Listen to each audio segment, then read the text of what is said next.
Are we working? Looks like we're working. Don't touch anything. We're good. We're good. I kind of can't believe it, Rich. I kind of can't believe it. I thought this was doomed to fail again. We had a lot more technical difficulty. I don't know what's going on. There's under this beautiful Six and Flow sweatshirt, there is a couple of beads of sweat going, please, please, please connect. It's good. We're good. We're good. Jon, thanks for joining us. Yeah, thanks for having me. Good afternoon, everybody, and welcome to this week's Six Sessions. This episode has been a few weeks in the making because the tech failed us miserably last time around. But today is going to be about seismic change. It's about moving messaging, but also about moving market mentality and going against positioning you spent years building and nurturing. This afternoon, we're going to talk SaaS growth, pivoting your position, and how you go from being a physicist to improv comedian to being one of the top marketing heads in tech. This Six Sessions, totally balls that bit up. But anyway, the Six Sessions have given me the opportunity to chat with some amazing people in the growth space. And today I have the pleasure of learning from someone who's been at the center of growth for one of the best things to come out of Massachusetts, other than Harvard, MIT, Red Sox, Pats, the Bruins, and Mark Wahlberg. I've thrown that on because I know as a Bostonian that's going to cringe deep inside. He ran the funnel marketing team for the company that built the market-leading funnel supporting software and was charged with helping to shift the messaging from funnel to Flywheel. If you're interested in huge message-driven SaaS growth, that's difficult to say, how to move your stance in the market, or you're just looking to be entertained for 30 minutes on a Friday afternoon, you're very welcome. These chats are designed to be short and sweet, but hopefully full of insight, and it's definitely unfiltered, which is the fun bit. And speaking of filtering, this session very nearly didn't happen at all, regardless of tech issues, as LinkedIn censored our guest's name, causing even more tech issues. Joining us from Boston, it's my pleasure to introduce you to HubSpot's very own Flywheel master, Jon Dick. Jon, welcome. Rich, thank you so much for having me. I'm very glad to be here, even though the robots really tried to stop us from getting together several times. It's great to see everybody. Thanks so much for having me. I've been super excited about this one because you're somebody in the SaaS space that we've engaged with it like over social and had like minor conversations here and there, but somebody from afar that I've always kind of watched what you're doing, how you're working, and kind of your influence in the market. So I'm excited to get this one going. So, to tech companies filtering you in 2022, that must drive you absolutely nuts. All right. Well, yeah. So as Rich said, LinkedIn, because of my last name, which has been a real challenge my entire life, I would like everybody here to know it wasn't easy in elementary school or middle school or high school. It wasn't easy at university. It wasn't easy early in my career. And now AIs are actively trying to stop me from using my God-given name.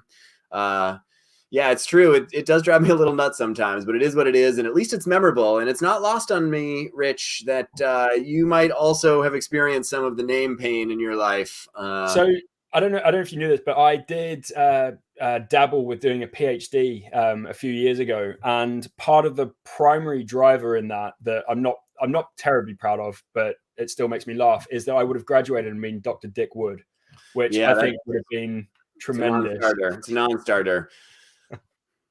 How was 2021 for you? 2021. Did that happen? I don't really remember that. Did you have a 2021? I didn't really have a 2021. I had hair at the start of the pandemic. Yeah, 2021 was a great year. It was a hard year. I think like everybody, it was a really hard year. But there were some very wonderful things that for me happened personally. Number one, I work in my attic now, as everybody on the call can see. It's a wonderful attic. It's quite cozy up here. But that means I obviously have more time for my daughter, Caroline. I get to see her a lot more, which is pretty nice. I got my 5-year sabbatical in 2021, Rich. So nice. That's a HubSpot perk. If you hit 5 years, you get a month off and a $5,000 bonus. Nice. And what did you do with it? Because obviously traveling was kiboshed. Yeah, so I took it in July, which was the dip of when we all thought maybe the world was getting back to normal. So it was a little looser than the rest of the year. But it's funny, when I started at HubSpot and learned about this perk of a 5-year sabbatical, I had this vision that I would, charter a sailboat in the Caribbean for a month. I was like, that's what I'm going to do. It's going to be awesome to live on a boat. I've always wanted to sail. now I have a daughter and COVID. And so I did charter a sailboat, but I chartered it for 3 hours in the San Diego Bay. So a little different than what I thought, but still pretty awesome. Nice. So you didn't decide to read some sort of book and retrain and some fundamental seismic shift across your being? You know, it was a hard 5 years, you know, and particularly the last year of it was pretty hard. I kind of needed a bit of a mental break. I read a whole bunch of books, but most of them were like sci-fi.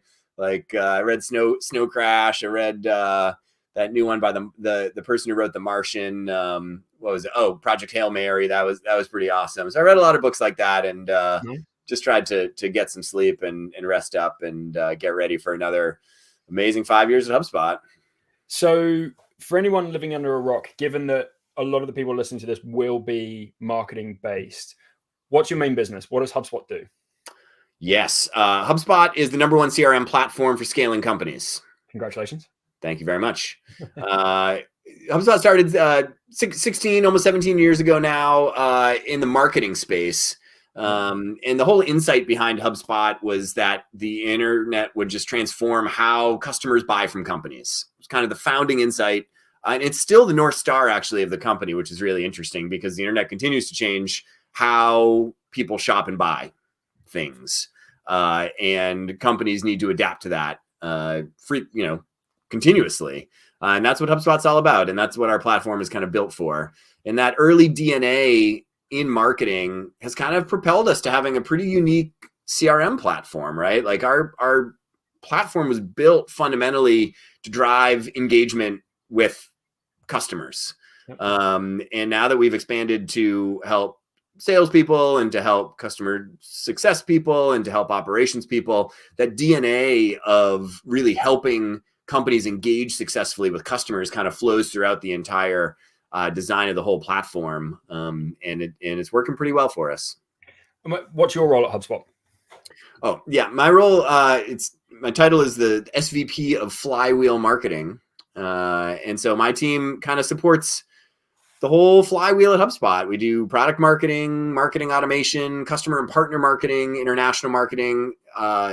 Honestly, as a marketer, it's kind of like it's a dream job. It's like the HubSpot marketing team is a marketer's marketing team. Like if you love marketing, you should come work at HubSpot's marketing team because you're going to work with a bunch of people who love marketing. And to be a leader on that team is honestly, it's a gift and it's an honor. Great. Gracie's on your team, isn't he? Justin Gracie. Oh yeah. He's out there. Love Justin. Justin was actually the first session. Oh, amazing. He was my guinea pig. So this is fortuitous timing, actually. So the tech gremlins have actually kind of lined this up nicely for me. So I'm speaking with a HubSpot guy just as G2 names HubSpot the #1 CRM. So I think yesterday that kind of pinged across. Yeah. Some very big incumbent, some might say archaic players in the CRM space. That must be an awesome feeling to be independently ranked and objectively speaking, in percentage terms. How much of that was down to you? What was my impact on that? Well, Rich, my question for you is it possible for an individual to negatively impact a rating? Because that was probably my impact. Absolutely it is. The team was they probably had us at #1 6 to 12 months ago, and I probably dragged us back a little. No, it was, incredible. It's a phenomenal achievement, though. If you look at the players in the market, it's incredible. Yeah, it was a huge, huge honor. We've been working at it for a long time. Listen, I got to give it up to our product team. The product team at HubSpot for a long time. And when I say product, I also mean our engineering team. The people who build the product, they're just so good and they're so passionate about user experience. They build it to work. And instead of kind of cobbling together this mess of software that investors will, give outsized value to because a bunch of revenue streams were stuck together, they crafted a pretty kick-ass CRM experience. It's easy to adopt. It's easy to align with other teams on. It's easy to adapt as your company's changing. Product team has just done a phenomenal job building it. And what I love about awards from G2 in particular is that G2 is a customer review site ultimately, and so getting an award from G2, being ranked by G2 in the number one spot means our customers are ranking us so highly. And so that means a lot to see an award like that from a company that really taps into our customers specifically. I can imagine the number two, it must have blindsided them somewhat. The plucky upstart taking up number one spot. We're just focused on building a great product and trying to deliver great value to the market. But yeah, I could imagine maybe some upset marketers and executives today. You used to run the funnel marketing team, but your boss, Brian Halligan, decided to kill it off. How was that for your feeling of job security at the time? Yeah. So, my title now is head of Flywheel marketing. I was very savvy, I think, in picking that new title, given how much HubSpot was going to invest in the Flywheel, Rich. But yeah, so I used to be the VP of funnel marketing. That was my job at HubSpot, and I ran the funnel. And I used to walk around the office in Cambridge, Mass, and I used to just draw funnels on whiteboards, and that's just what I'd do for a living. And I'd do fast conversion rate math. It was cool. But one day I did get an email from Brian Halligan, our co-founder and exec chairman, and he said, I think the funnel's dead. And I said, uh-oh, this is bad for me. So I dusted off my resume, of course, and started looking. But then kind of realized that it was just changing and evolving. And as Brian started to talk about this concept of the flywheel, it was kind of a no-brainer, actually. There were a couple big insights in this funnel to flywheel transition. One of them was just philosophical, right? Like, most companies treat their customers like an output. Like, just full stop. Like, that's what most companies do. And every other marketing job I had, as I reflected on it, I was like, yeah, like 99 out of $100 that I spent went into customer acquisition, getting new customers in. And like, yeah, maybe I threw a dollar over to customer retention or like whatever, but like, man, like, that's just fundamentally wrong. It's just like the wrong way to run a business. So philosophically, when Brian started talking about this concept of not having customers as outputs, but instead having customers at the center of your growth, it really just philosophically aligned. And the second thing was just based on how I was witnessing like the nature of each department change, right? Like, the truth is I can't do almost anything at HubSpot without working really closely with my partners in sales and customer success. Like, it's not like a world where like marketing just does stuff and then sales just does stuff and then customer success just does stuff. Like, we all work together on plays, and like, that's how you get outsized growth. And so, that was another thing that really resonated with me about this flywheel concept, was every department kind of works around the whole flywheel to support the customer. And I just really like that. So when Brian said your current job is defunct, I want you to do another job, and we're fundamentally moving how we go to market and the messaging we've got, what was like the killer point that sold it to you and you're like, absolutely, yes, I get this is the direction we should move? Yeah, it was a lot of what I just said, Rich. It was about the philosophy behind it. It was about what I was actually seeing in the world, and it was just about the manifestation of actually being a customer first company. The like killer moment for anybody who wants to do this for your category that you can go do is like, I did a Google search for best CRM. The top organic rankings are not HubSpot and all the other companies that make CRMs. The top organic rankings are all review sites, right? They're all sites where customers are weighing in on what platforms they like the most. And so, like, if nothing else, that alone should convince you that this model needs to change, and that like delighting customers and investing a lot in customers is just absolutely critical to your growth. If the number one acquisition channel in the world prioritizes feedback from them above your own content, I think that's a real aha. So for those who aren't familiar with the concept, because I think everybody listening will understand a funnel, right? And I'm not asking you to go too deep into Flywheel, but what is the Flywheel and why should people care about it? Yeah, I mean, ultimately, look, the flywheel is a way of thinking. It's a way of kind of organizing your company. And it's a way of just measuring and thinking about your success.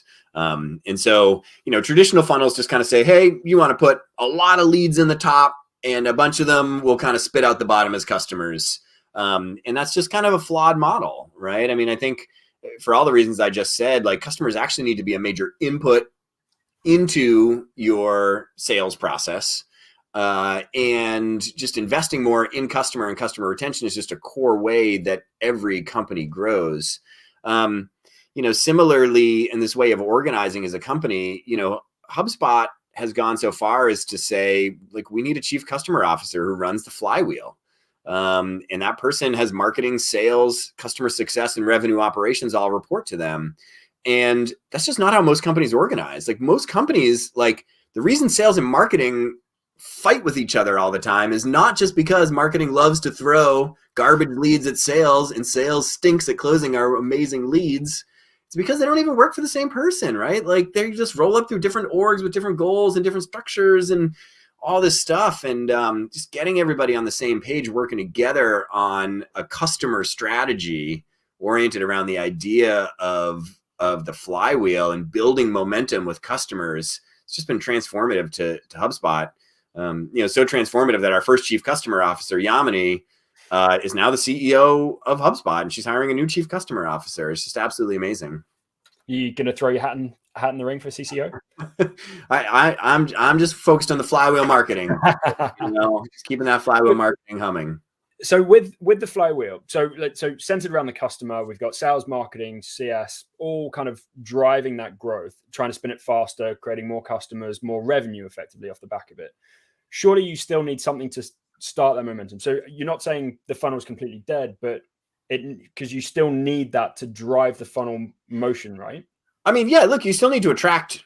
The very first phase of the Flywheel is attract. And Flywheels still have conversion rates. Like not everyone you attract in a Flywheel ends up becoming a customer. And not all customers go on to, give you a high net promoter score and write a review about you and upgrade or, become a repeat customer or any of those things. So I think like the basic, the math and the concepts that people really liked about the funnel, which was, okay, well, cool. Like I actually need to sit down and do some math to figure out how many leads I need to get in order to hit my revenue goals for the year. That stuff all still exists within the Flywheel model. But I will say, Rich, like one of the seismic changes that's actually happening right now is like the acquisition channels that we all relied on for a really long time are changing, right? Like Google and Facebook are super oversaturated. Yeah. And this is not to say that every company should not continue to have an amazing Facebook strategy and an amazing search strategy, because they are still the two biggest marketing channels in the world. But I think increasingly we're going to see new channels emerge that become powerful players. The ones that I see like really taking off right now are community based, right? And it's like, okay, cool. Like, community participation is absolutely exploding. There's new mechanisms to provide incentives to people to participate and take actions in communities. I think this whole space of customer advocacy is going to is going to really explode and is going to really just bring this Flywheel concept to life at a scale we kind of haven't seen before. So you own messaging around the funnel, but also led the funnel team at HubSpot. How do you approach such a seismic shift without scaring the shit out of your team, but also the market? Because HubSpot is you're a publicly listed company. How do you approach something like that? Because it's a big job. Like that's the funnel was how HubSpot went to market. Fidget spinners, Rich. Flywheel fidget spinners. That was the main thing that we did. We got these Flywheel fidget spinners, and everyone got on board with it. No, it was listen, like all big changes, you have to educate, you have to guide, you have to show how the transformation's occurring. You need to repeat. Here we are having a conversation about this funnel to Flywheel transition. It's been, 3 years since we started talking about this shift. And for a lot of people who are listening, it's probably a pretty new concept still. And that's okay. Like there's it takes a long time to change markets and how we think about things. But that's been our big thing. At HubSpot, we've always just invested a ton in education. We just fundamentally believe that the best way a company can help customers is to educate them and give them a product that helps them hit their goals. So having that strong base of education was key to us actually starting to shift people's mindsets and change the market. Do you know what burnt it into my mind was, the GIF of Halligan unveiling the flywheel at the seeing it over and over again. Yeah, I just switched my laptop, Rich, and you got to go clean out your old laptop every time you do it. And I have like five or six GIFs on my computer that I was like, oh, I got to transfer those over to the new computer. And one of them was Brian Halligan spinning the flywheel on stage at Inbound, a real special moment. So changes HubSpot make to their messaging, it's not just HubSpot that then adopts that messaging. You have a huge network of partners, of which we're one. And you also end up influencing your competitors' messaging as well. So if you look at Inbound, the funnel, that obviously spread out far wider than HubSpot. Does that come into the equation when you're thinking about what you're doing and how you're going to develop this? Oh, yeah, 100%. I mean, first of all, when it comes to customers and partners, they're one of the main inputs that we take into developing all of our messaging and approach. Like, our partner network, folks like you, Rich, and your team are on the front lines, just like our sales reps are, talking to customers, learning, seeing what resonates, what doesn't resonate, what's changing in the world. And we create a lot of forums for feedback there. And, HubSpot also just invests a ton in hearing from customers. We have lots and lots and lots of forums where, we get direct customer feedback on not just HubSpot as a company to work with or a product to use, but on the challenges that they're facing. And, our goal is always that anything HubSpot talks about is bigger than HubSpot, right? Like it's about what's changing in the world. It's about what's changing for customers and how customer expectations are changing. So it's a huge play. And I think we often view the stuff that we're doing as successful if it starts to take off. We were earlier on talking about RevOps like loudly, and we have a platform to talk about things like that. And we've been talking a ton about RevOps, and it's awesome to see like more and more RevOps agencies popping up and more roles coming up on LinkedIn about RevOps and things like that. And, we're just, we love to be part of, we often say at HubSpot, we make careers, not software. And I think we love the concept that we can help somebody understand a new way to do something and can have an amazingly successful, badass career because they are able to tap into that. And so that's real success for us. When you shifted that messaging, where did you see the most friction? Well, I think the very first, when you do any change, the first things that happen is there's just people who are like, yeah, whatever. And you just get your immediate detractors, right? And lots of people were just like, that's stupid. That's just a marketing message. And that goes away over time because that's just a short term. People hate change. I'd say one of the things that was hard was actually changing a lot of our sales conversations. The flywheel it's a philosophical concept. And it's a company concept. And a lot of the conversations that our reps and our partners and we have with people are about very tactical problems and departmental problems. And so that's probably one of the big challenges of it was like, well, okay, how do you take all these tactical problems, all these, departmental level problems and ladder them up to a customer view that spans departments, that talks about philosophy and strategy and stuff like that. And that's probably one of the biggest pieces of friction. So forgetting that you created the concept of Flywheel and you were kind of the driving force behind that. And if you were to look at HubSpot as like a standalone entity or like a marketing function that has adopted a Flywheel process, what's been the impact for HubSpot from moving from a funnel to a Flywheel? Well, I'd say the biggest thing that it's enabled us to do, Rich, is roll out a strategy, like actually roll out changes to how we want to go to market.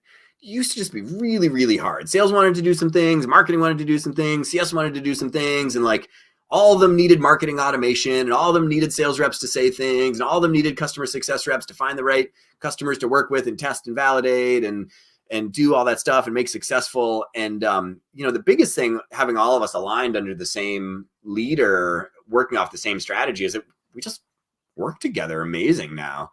There's very few things we do at HubSpot that don't have marketing automation involved in them. Like, we don't need multiple marketing automation teams. We have a marketing automation team, and they're really good at marketing automation. Like, and they need business partners to work with to solve those problems. But, I think it's really allowed us to move faster and probably more successfully against, large scale changes to how we're thinking about serving our customer base at scale. How did you get into growth? You started off in physics. How did that happen? This would be a good time to put on like the long and winding road, put some George Harrison on or something. Well, so I loved physics. I thought physics was so cool. But a couple of things kind of happened. Number one, I spent my senior year of university, I actually spent it in England on a fellowship, and I spent the whole time in a lab. And that just wasn't for me. I just realized, like, oh no, this is what my whole life could be like. And that didn't sound right. The other thing is just, I don't know, like all the stuff I really thought was interesting in physics, like gravity, like, I don't know, it was like kind of solved. Like, it wasn't solved, but like, I didn't want to be a computer programmer, just, building conceptual models. So I did love physics. And for me, like, marketing and growth is kind of the best of both worlds, right? Like, requires you to deeply interact with people and customers and collaborate, requires you to be somewhat creative and thinking. It requires you to, understand systems. It requires you to, do some math every now and then. And so for me, it was a really best of both worlds situation. And how did you get into the Sas Space? Oh, well, before this, Rich, I worked in men's fashion. Nice. So I worked at as you can probably tell. I was about to say the same thing, and I saw your choice of outfit for the partner kickoff, so that would be my first guess. It's true. A bedazzled HubSpot blazer was a good look for me. I worked in men's fashion before this at a company called Trunk Club, which was a company that gained a lot of momentum in the US, and became part of Nordstrom, obviously big, US and Canadian retailer. And I kind of thought I had like the dream job. It was like, people like wore cool clothes to work, and like we were doing something really disruptive. And I just thought I was shooting, television commercials and appealing to base instincts and all these things. And then I met Kip Bodner, who's the CMO of HubSpot. And I had a phone call with him, and it was the most invigorating phone call I'd had in years. I learned more about marketing and geeked out more about marketing on the call with him than I just had in a long time. And so just started talking to him more. And I just realized that if I came to HubSpot, I would have the opportunity to become a much better marketer.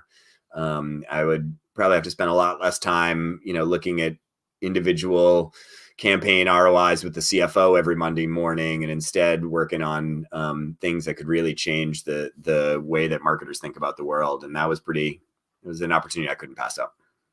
And what role did you come into HubSpot at? VP of funnel marketing. So you've always been in that funnel space? I've always been in the funnel space until recently, obviously. Yeah.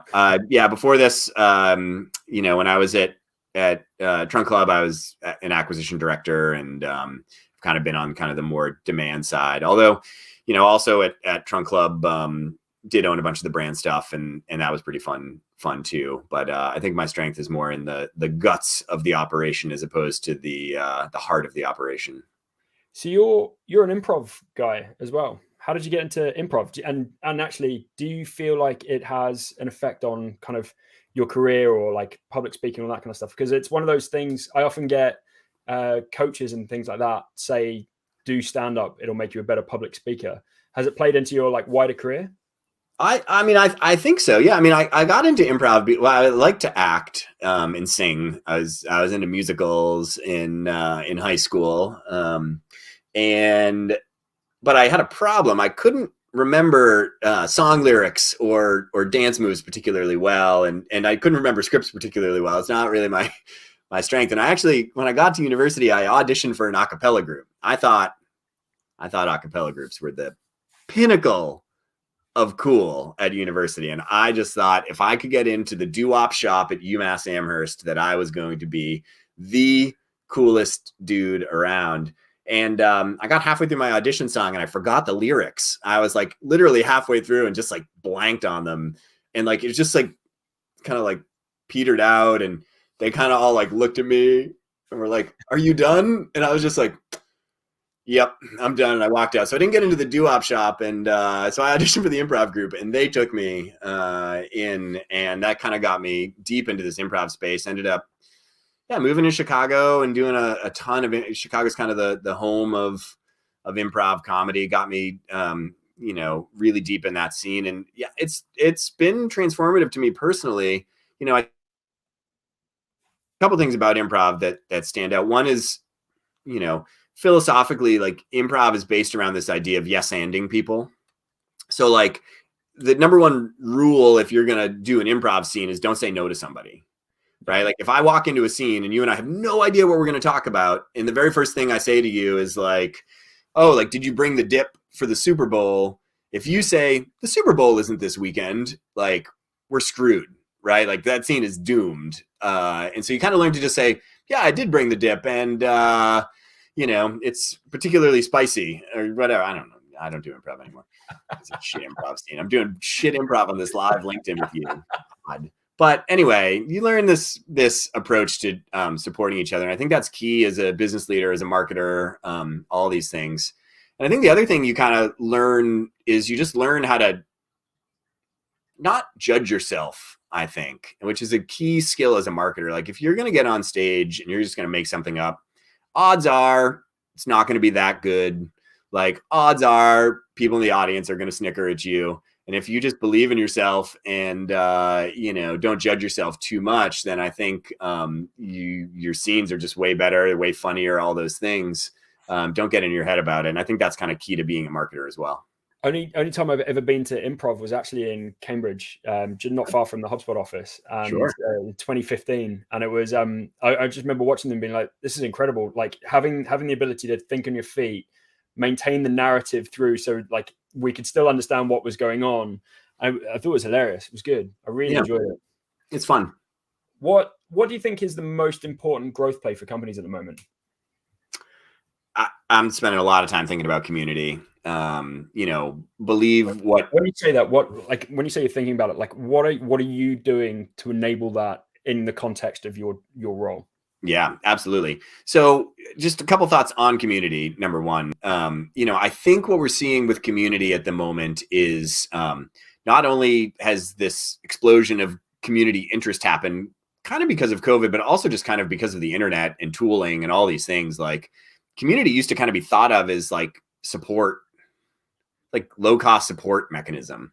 Right. And now companies are realizing like, oh my gosh, like people want to connect with each other and learn and grow and build careers. And they ask each other questions before they make software purchases. And like, and so I just think there's an explosion happening there. And then meanwhile, there's always been some real like blockers to successful community adoption at scale. One has been technology. Another has been the right incentives. Right. It's kind of like, well, you look at Facebook and all these community organizers who are incredible, generous people who put all their time into it. Like they don't own any of that, right? It's all something that Facebook could shut down, can close off, that they don't really get real benefit from. And one of the things that's emerging with this idea of, Web 3.0 or, whatever people want to call it, there is this idea that, you actually can participate in community and have some real investment into it that could become really valuable over time. And so, I think as that space kind of takes off, and I think as the technology gets better, and I think as the customer behavior around communities comes together, I think we'd just see a real trifecta coming around that. And for us, like we're just investing a lot in it. We're investing a lot in our advocacy community, and being sure that people feel valued and rewarded. And we're investing a lot. Our Black at Inbound community is a really thriving new. Actually got Devin. Devin's joining us in a couple of weeks on the sixth session. Oh, amazing! Devin's going to be great. Devin is a co-founder of Black at Inbound, super talented marketer, works at HubSpot now. We're just realizing that we can do a lot at HubSpot to empower communities and help people be really successful in their careers. So Who do you follow in so you mentioned a couple of names, who do you follow in the growth space? Like, how do you keep up to date with what's going on? Where do you get your inspiration for ideas and growth and all that kind of stuff? Sure. Well, a couple names come to mind. First, Christina Garnett. Christina's wicked. She did a session with us as well. Oh, great. That's great. She's great. She's kind of the heart and soul of marketing Twitter. Her feed is, it's a constant, educational series for me of things I need to read. David Spinks is, VP of community at Bevy. I really think he's posting really interesting and thought-provoking ideas around community right now. Alexis Ohanian, the co-founder of Reddit, I at the moment am really enjoying what he's doing. He started a new venture capital fund called 776, and love it. Sam Harper, who stepped down from the board. He did step down from the board. Yeah, I believe he did. Sam Parr from The Hustle. I've recently been really loving Amanda Natividad. Sorry, Amanda, if I pronounced your last name wrong, but she's posted a bunch of stuff recently that I've really loved. So those are a few people that kind of stand out to me. Nice. There's a couple in there I'm going to have to go and check out that I'm not following or kind of engaging with. So this is my favorite question from every Six session. What's your biggest career fuck up to date? The one that you learned the most from? Oh, well, the first thing that comes to mind, Rich, is, at Trunk Club. So listen, Trunk Club, it existed to help men who hated to shop look good. And as I mentioned, that appealed to kind of a base level of masculinity. And that was kind of this, core element of our brand. And the very first large scale television spot we did was called Rites of Passage. And I greenlit it, and it featured in the beginning a young boy. Like, it was like moments in a young boy's life that like make him a man. In the definition that we had defined in the context of this brand, which 7 years later seems antiquated, outdated, and totally not in touch with the reality. And especially being a girl dad now, like all these things that I'm now like, oh God. But in that commercial, the first rite of passage was like a young boy, like finding a Playboy magazine and like opening the Playboy magazine, and his eyes go out. And, yeah, at the time we were owned by the Nordstrom company, which is, that didn't quite align with their value set that much, it turned out. And, we had anti-pornography groups protesting us. And it was actually a real thing where, in retrospect, I mean, my lessons learned from it were a lot of lessons. But one of them was just like, I think you don't want to have a surface level understanding of your customers. You want to have a deep understanding of your customers, and you don't want to, just put together marketing that you think is clever and appeals to kind of that surface level stuff. Like, you need to challenge yourself as a marketer to think much, much, much deeper about what really motivates people. Or people will call you on it. And in particular, if you choose to play with fire at that surface level, it's pretty shallow. You don't have much to stand on. It's a pretty shallow ability to respond. How did you deal with something like that as a brand at the time? Like, what was the response? Just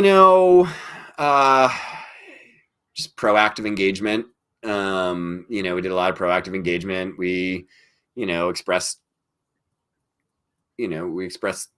some, we apologized for the people that were put off by it. We didn't intend to do that. So it was a mix of just kind of emergency crisis comms, and some deep thinking. And it did change how we thought about our marketing going forward, which painful to learn that lesson in public, but a good lesson. Nice. That was it. As a good answer. What excites you most about marketing and growth right now, without saying community? Oh, community.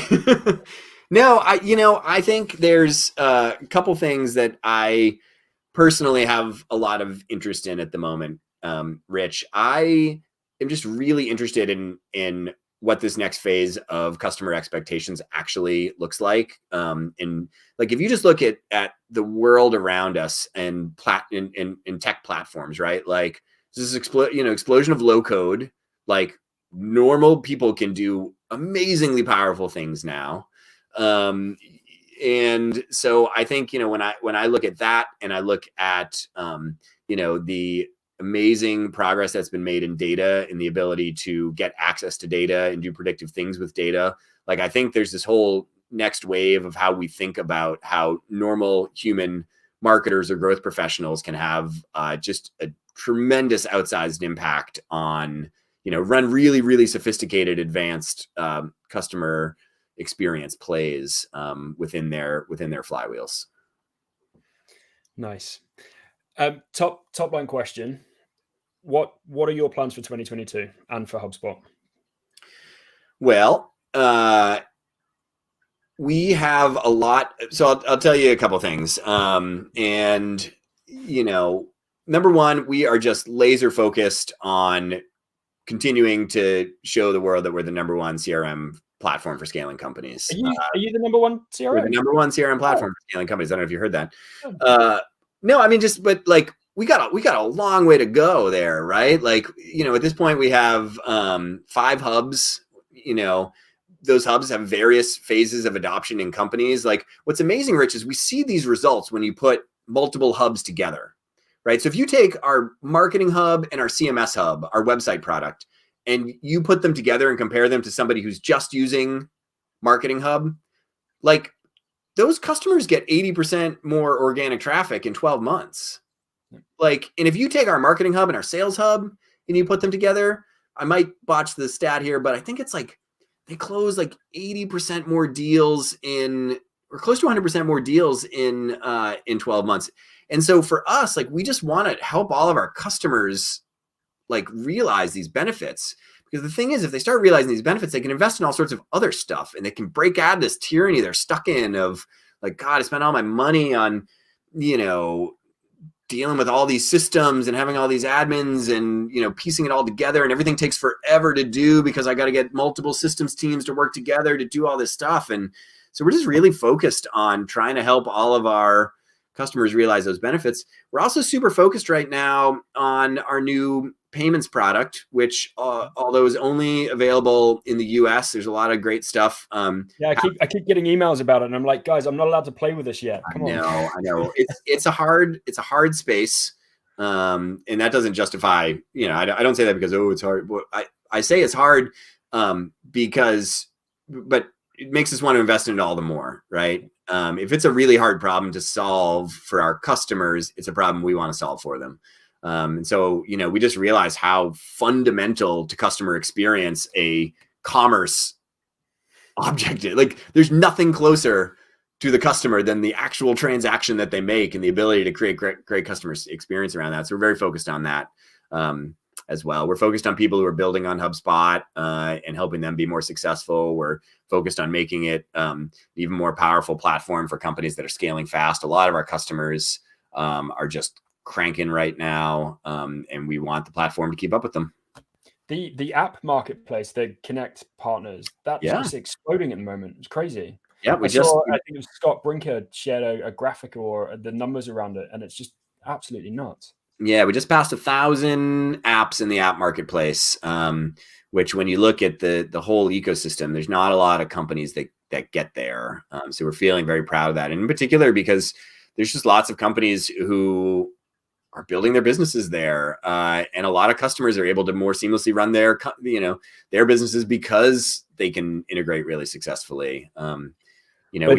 We've helped a number of companies kind of move into the HubSpot ecosystem with their apps, and it's remarkable how much easier it is for them to launch in the marketplace into some of the comparisons. So one company that we work with quite closely, PartnerStack, I think launched theirs today or yesterday as well. I saw that.